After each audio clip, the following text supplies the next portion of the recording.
أعوذ بالله من الشيطان الرجيم. بسم الله الرحمن الرحيم. أستغفر الله ربي وأتوب إليه.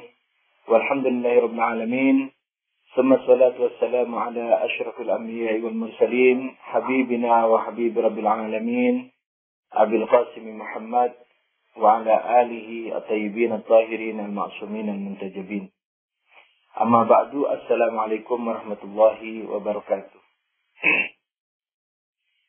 Para pemirsa yang budiman di mana saja Anda berada, semoga Allah selalu memberikan perlindungannya kepada kita dari segala macam mara bahaya godaan syaitan, baik yang berupa jin atau yang berupa manusia. Melindungi kita insyaallah dan para pemirsa sekalian dari mara bahayanya, tipu dayanya. Termasuk semoga Allah memberikan perlindungan kepada kita dari ancaman yang bukan hanya bersifat batiniah, qalbiyah atau hati, tapi juga berupa pengamanan lahiriah insyaallah taala. Sehingga di mana saja Anda berada, itu juga kami, semoga selalu dilindungi Allah dari penganiayaan mereka. Amin ya rabbal alamin.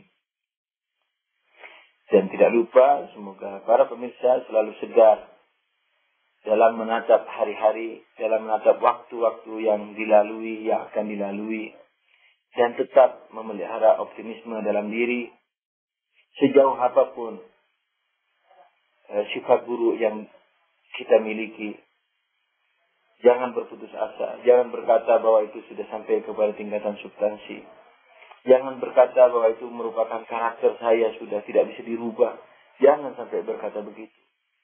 Karena dosa yang paling besar, wahai para pemirsa sekalian, adalah putus asa. Jadi dosa yang termasuk paling besarnya dosa adalah putus asa dari rahmat Allah. Dan oleh karena itu, yang berputus asa ini banyak mudaratnya. Di samping dosanya itu banyak sekali efek-efek yang akan mencorai kehidupannya. Karena dia jangankan berubah. Berpikir untuk berubah saja sudah tidak akan ia lakukan. Dan ini merupakan kesalahan dan kekeliruan yang sangat besar, wahai para pemirsa. Oleh karena itu, jangan sesekali merasa putus asa terhadap dosa yang telah menggelisahkan kita. Dan begitu pula bahayanya juga orang yang merasa yakin bahwa dia selalu dalam kebenaran. Ini juga berbahaya, saudara. Jadi bukan hanya yang putus asa daripada keburukan yang berbahaya, tapi putus asa dalam bentuk semangat dalam kebaikan lahiriahnya. Kebaikan itu juga tidak kalah bahayanya.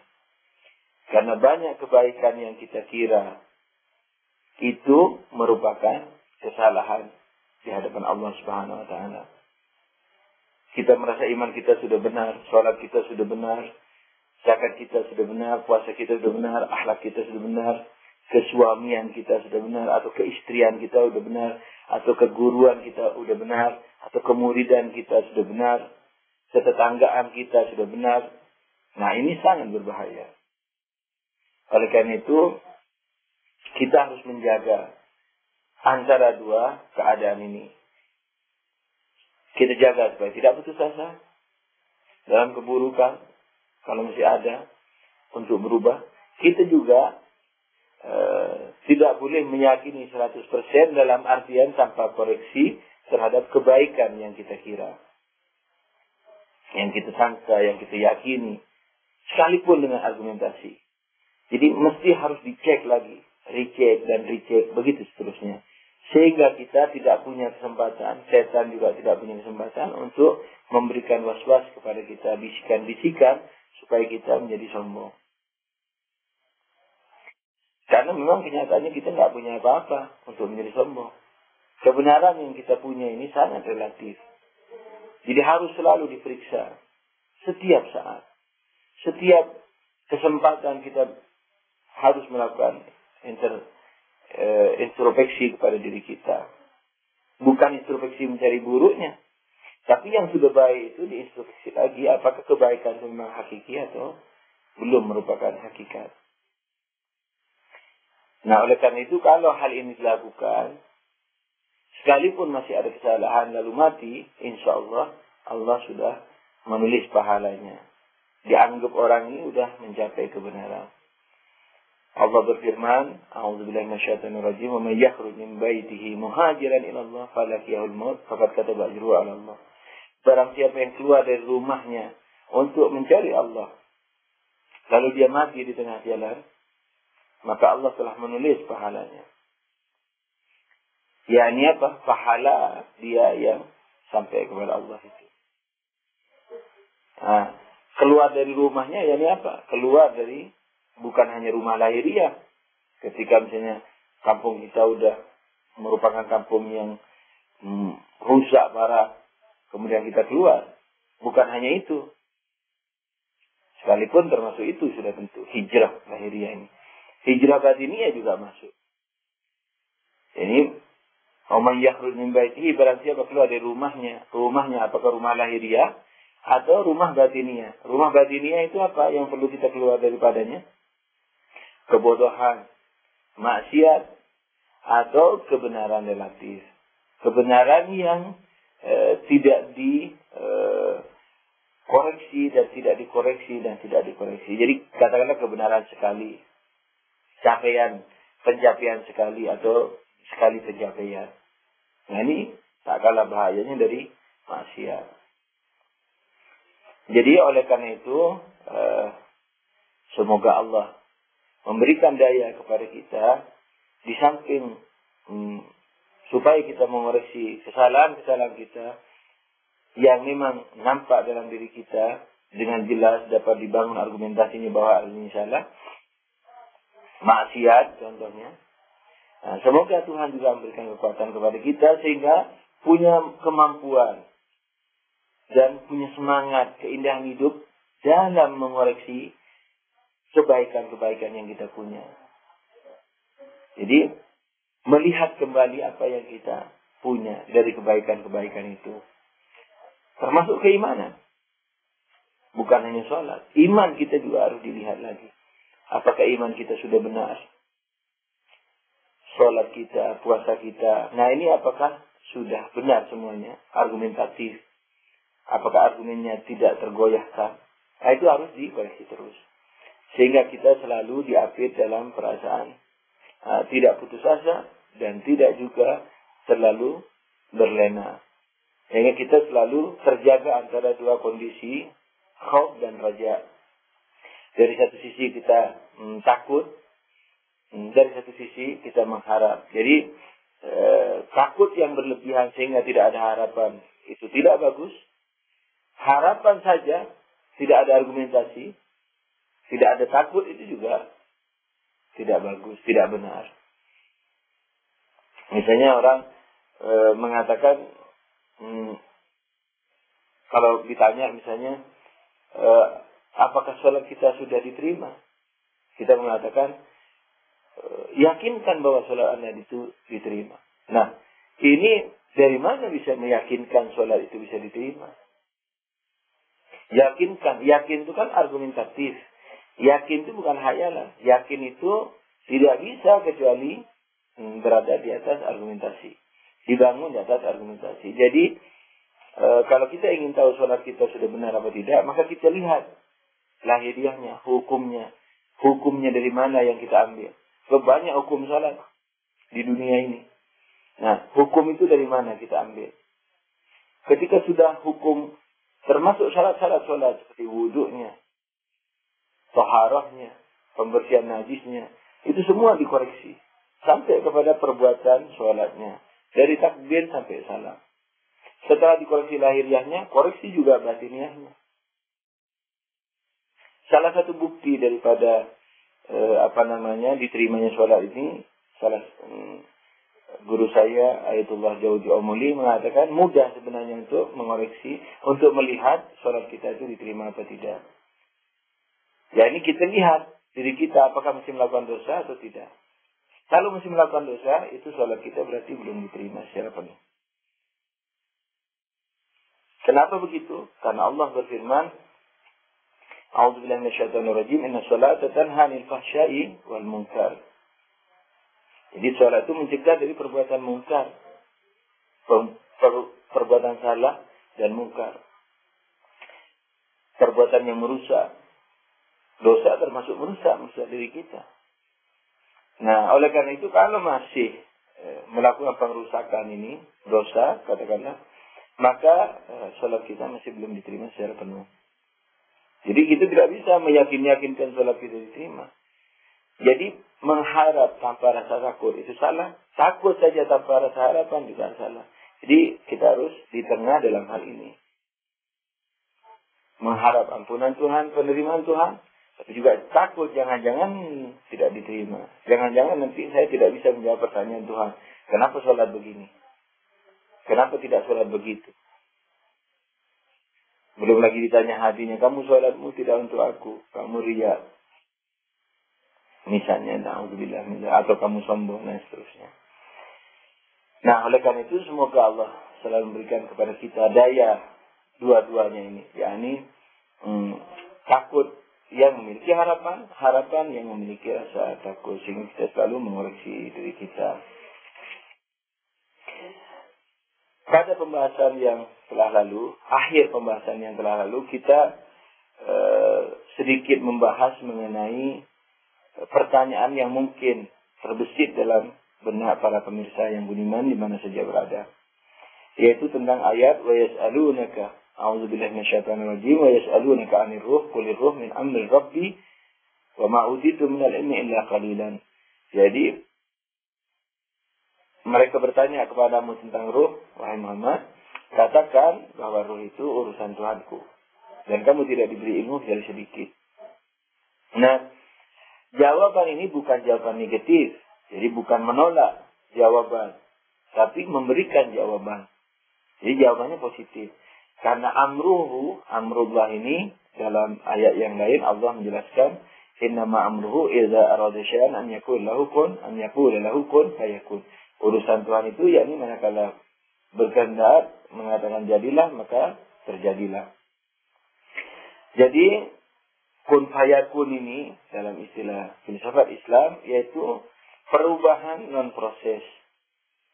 Jadi perubahan yang kun fayakuni yang tidak melalui proses perlahan, proses bertahap atau proses waktu.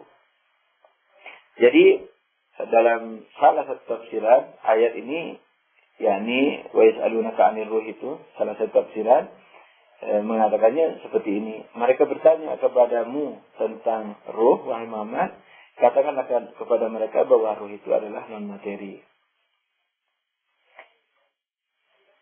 Karena ruh itu min amri rabbi. Amri rabbi apa? Kun fayakuni. Ini kejadian yang tidak memiliki proses waktu. Oleh karena itu dia adalah apa? Non materi. Jadi mereka bertanya kepada Muhammad tentang ruh, katakan kepada mereka bahwa ruh itu adalah non materi. Dan kamu, yakni umat Rasulullah tidak diberi ilmu kecuali sedikit. Nah, ini juga kadang-kadang ditafsirkan bahwa kamu tidak diberi ilmu kecuali sedikit, ini sedikit ilmumu, tidak perlu tahu tentang ruh. Berarti kalau kita tahu tentang ruh, banyak ilmuku. Tidak benar. Jadi sebagian orang mengatakan kamu tidak boleh tahu deh tentang ruh karena ilmumu sedikit. Nah, berarti kalau kita tahu tentang ruh, ilmunya banyak berarti. Yakni dibanding Tuhan. Kan tidak begitu. Jadi ilmu Tuhan tidak terbatas para pemirsa.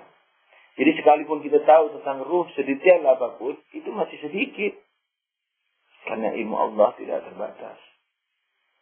Jadi kita boleh, bahkan harus dalam tinjauan filosofis, dalam tinjauan akhlak juga, harus mengenal ruh ini.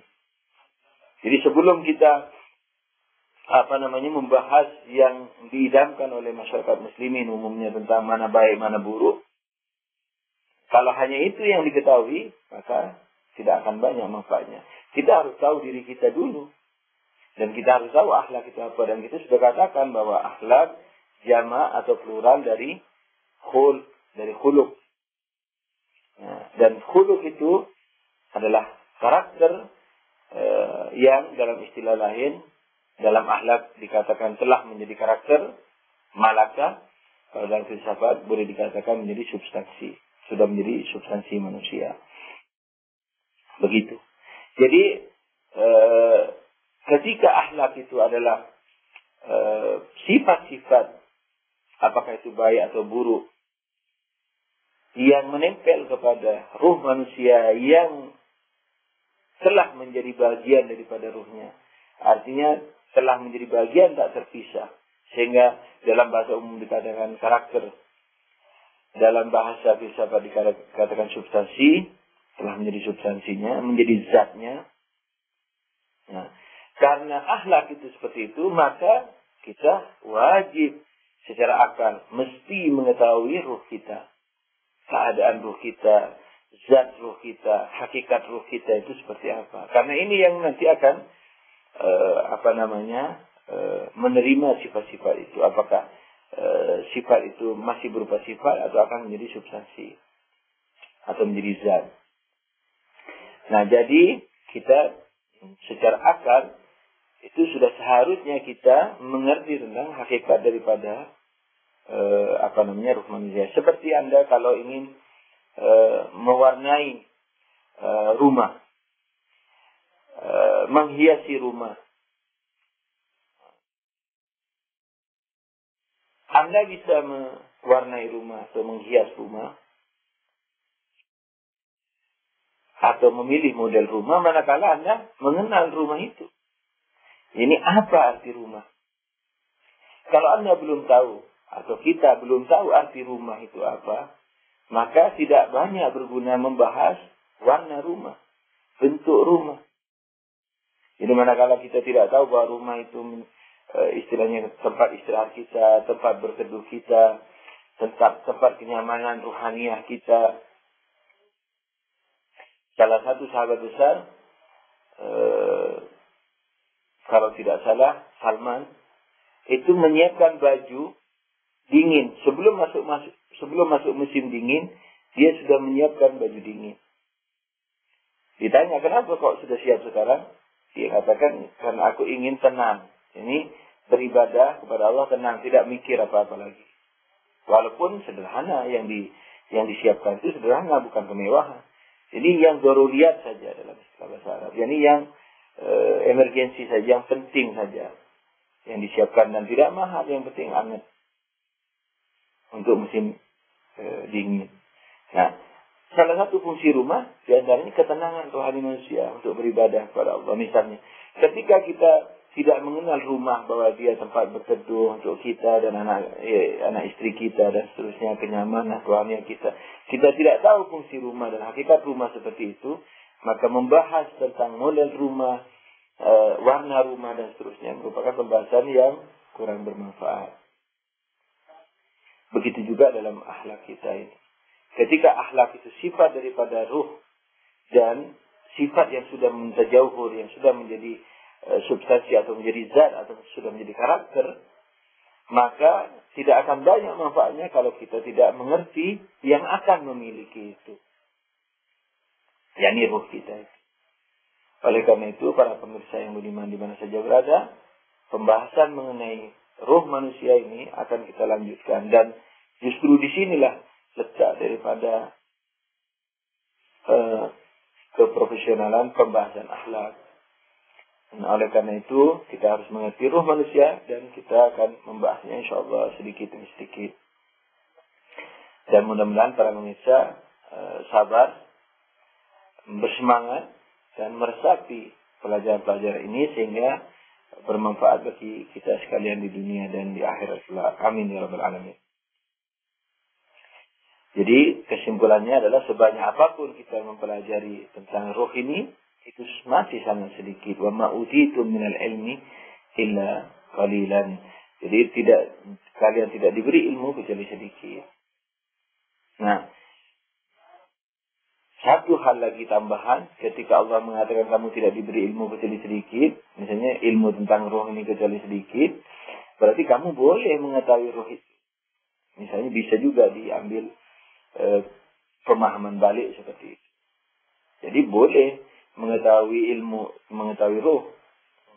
Jadi bukan penolakan, bukan jawaban penolakan, tapi jawaban positif dan penjelasan dari Allah. Dan Allah mengatakan, sebanyak apapun kamu bertanya, mengkaji tentang roh ini, itu semuanya sangat sedikit. Jadi tidak boleh sombong dan seterusnya. Jadi kita mengkaji roh ini bukan untuk kesombongan, bukan untuk kredibilitas, tapi sekedar untuk memahami keadaan diri kita, roh kita, kemudian untuk menjaganya dari keburukan dan mengarahkannya kepada kebaikan, menjaganya dari fujur, kan Allah memberikan secara fitrawi kepada kita, fa'alhamaha fujuraha wa taqwaha, telah mengilhami kepada kita secara fitrawi apa yang buruk dan apa yang baik. Oleh karena itu ini sebenarnya agama bumi dalam istilah. Kalau para pemirsa membaca tulisan-tulisan saya di makalah atau buku, sering saya katakan bahwa akal atau fitrah manusia ini adalah agama bumi. Yang sempurnanya nanti ketika dilengkapi dengan agama langit. Nah, agama bumi ini adalah modal minimal yang dimiliki manusia manakala belum kedatangan Nabi. Atau Nabinya belum nyampe ke daerah itu, agama belum nyampe ke daerah itu. Jadi bukan berarti yang tidak didatangi agama itu masuk neraka semua karena kafir, karena tidak sholat. Tidak. Tapi bukan juga masuk surga karena lepas dari tanggung jawab. Tidak. Tapi mereka itu akan dihisab dengan agama bumi. Agama bumi itu adalah akal dan fitrah tadi yang Allah katakan fa'alhamaha fujuraha wa taqwaha. Allah memberikan ilham kepada kita secara fitrawi yang baik dan yang buruk. Jadi untuk mengetahui bahwa mencuri jelek, memukul orang tua jelek, membakar rumah orang jelek, membunuh jelek, mengganggu anak tangga jelek, mengganggu istri orang jelek, itu tidak perlu kepada Nabi. Nah, jadi kalau Nabi mengatakan aku diutus untuk menyempurnakan akhlak, bukan untuk mengajarkan akhlak seperti tadi, jangan bohong, jangan fulan, karena itu sudah diketahui. Tapi menyempurnakan akhlak, yakni memberikan batasan-batasan. Yakni bohong yang seperti ini hukumnya katakanlah cambukan atau denda. Nerakanya seperti ini. Fitnah yang seperti ini hukumnya adalah cambukan atau denda, dan nerakanya seperti ini. Begitu. Mengganggu anak orang bukan hanya tidak bagus, tapi sejauh apa dia mengganggu. Kalau mengganggunya misalnya katakanlah meninjunya sehingga rontok giginya, maka kisos, dia juga dirontokkan giginya.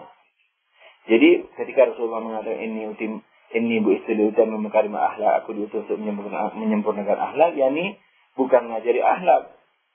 Karena akhlak sudah secara global sudah diketahui oleh manusia. Allah sendiri sudah mengatakan fa'alhamaha fujuraha wa taqwaha.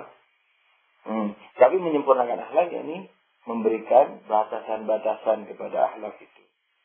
Yakni ekstrimnya kita dapat mengatakan memberikan hukum terhadap akhlak itu, memberikan batasan, yakni memberikan hukum fikihnya. Yakni saya diutus oleh Allah untuk memfikihkan akhlak yang kalian sudah tahu itu secara global. Yakni di samping memberi kerincian, Rasulullah juga memberikan apa? Kemajuan. Kemajuan akhlak itu apa? Memfikihkan akhlak itu. Memberikan batasan-batasannya yang jelas. Dendanya berapa? Dosanya berapa? Besar apa kecil? Nerakanya seperti apa? Itu salah satu daripada pembahasan riwayat Nabi. Masih ada pembahasan lain mengenai ini bu istri Jami Makarimah Akhlak ini, tapi insya Allah di kesempatan yang lain. Tentang ruh manusia ini, yakni ada tinjauan filosofis, ada tinjauan akhlakis. Jadi akhlaki atau filosofi. Tinjauan filosofinya biasanya dibagi kepada 3 umumnya. Yakni ruh manusia ini memiliki 3 daya. Daya tumbuhan, Ini yang mengatur perkembangannya, termasuk kembang biaknya. Kemudian yang kedua daya hayawan, yakni gerakannya, rasanya, seperti emosi, cinta, kasih sayang dan seterusnya, benci, emosi, itu juga rasa, baik rasa lahir seperti merasakan panasnya api, atau rasa batin seperti benci, cinta, emosi, sabar dan seterusnya. Kemudian yang ketiga adalah daya akal rasional. Jadi ruh manusia memiliki 3 daya, yakni daya tumbuhan, mengatur pertumbuhan, kemudian daya hayawan yang mengatur gerakan yang bebas, dan rasa, begitu juga daya rasional.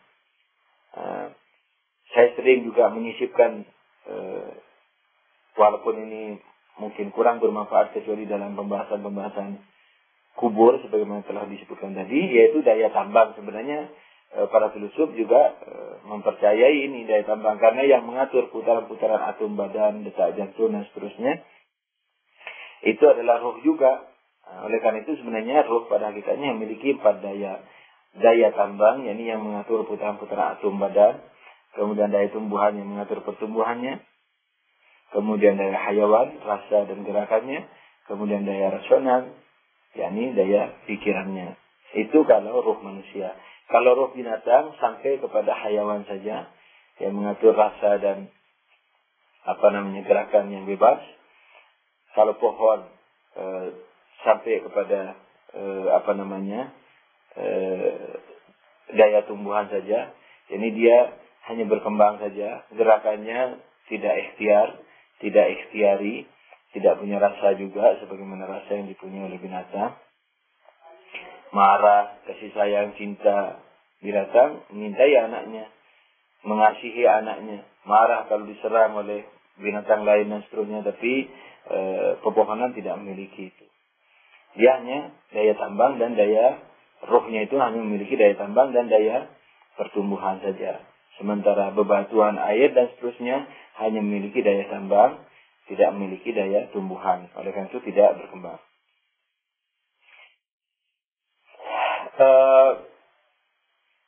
Tinjauan filosofis ini,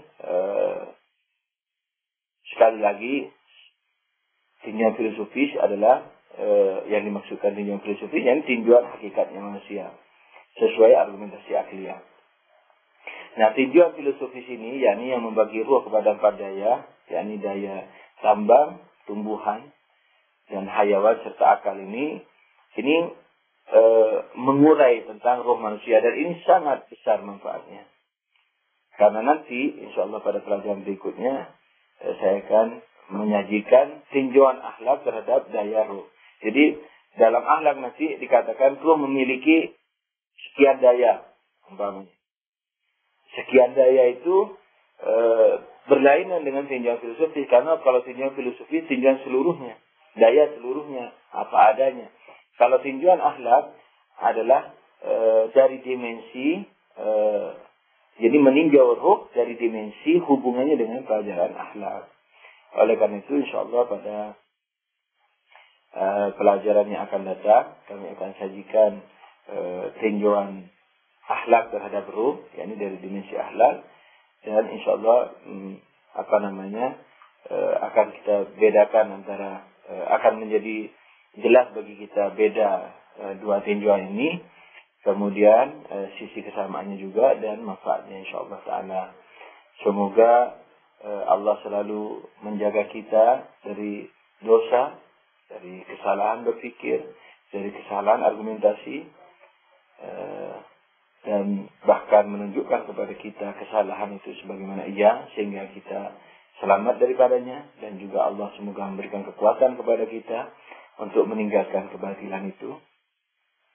Begitu juga semoga Allah selalu tidak henti-hentinya memberikan kasih sayangnya kepada kita, petunjuknya kepada kita, sehingga kita dengan gempuran daripada hujan rahmat Allah itu.